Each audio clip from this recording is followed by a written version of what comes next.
Here we go with a practice assessment. Notice here it's 2 credits. Read the question, underline the important bits. We have to use 2 different models to predict the time of death. We have to compare the 2 models, and then we have to give the estimates, discuss the estimates. Now note here it says after death and after a long period of time also. So remember that because it's not repeated later on. So the time that they measured the body was at 7 p.m. was 10 degrees, and the cool store was kept at a constant 4 degrees. So they have a model there, and we have to use the geometric and arithmetic to describe it. We're starting with 37.5 degrees. So the first one is arithmetic, loses 1.5 degrees per hour. So we get that sequence there. List your first term and your difference, fill out the formula, and because we have 10 degrees, that's the Tn is 10, we want to find what n is. So 37.5 plus n minus 1 times negative 1.5. Take the 37.5 to the other side, subtract it from the 10 degrees, that gives you negative 27.5, divide by negative 1.5, and we find that is 18 1/3 hours.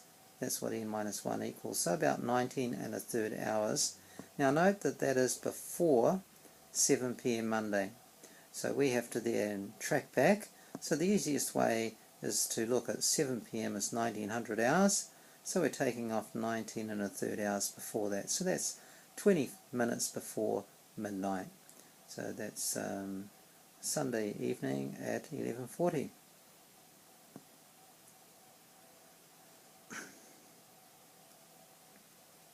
And that's using this model.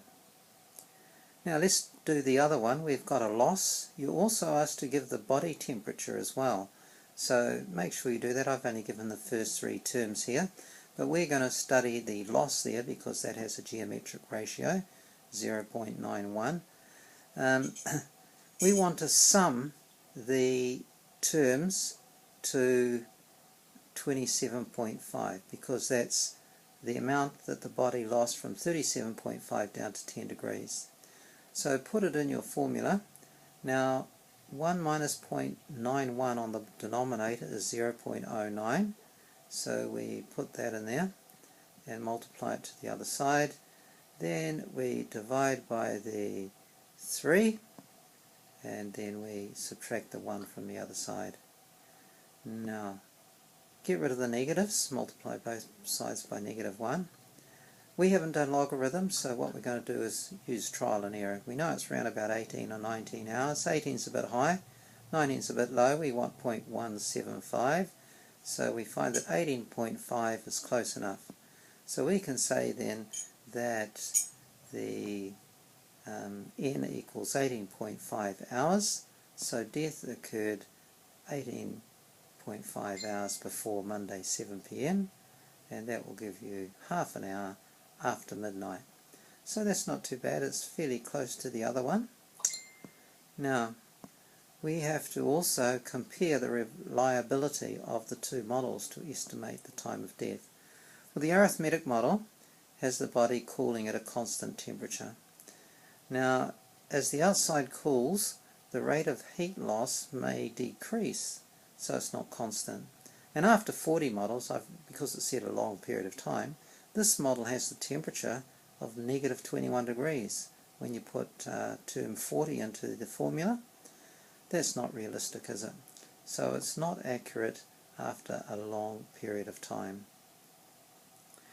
Then we have a look at the geometric model, and the geometric model has the heat loss, most of the heat loss in the early hours, so that's probably more realistic. After 40 hours you've got a heat loss of 32.6 degrees in total. You subtract that from your starting temperature and it's down to 4.9 degrees. Now that's quite realistic because the cooler temperature is set at 4 degrees. Both assume that the body started at 37.5 degrees. Now he could have gone for a long run, been really hot, and the body cooling off after a workout, so the higher heat, or he could have got locked in the cooler, got very cold and then died. So we don't actually know the point of death. We're also not told the type of body, whether it's obese. An obese person may lose heat more slowly. Likewise, a skinny vegan may lose heat very quickly.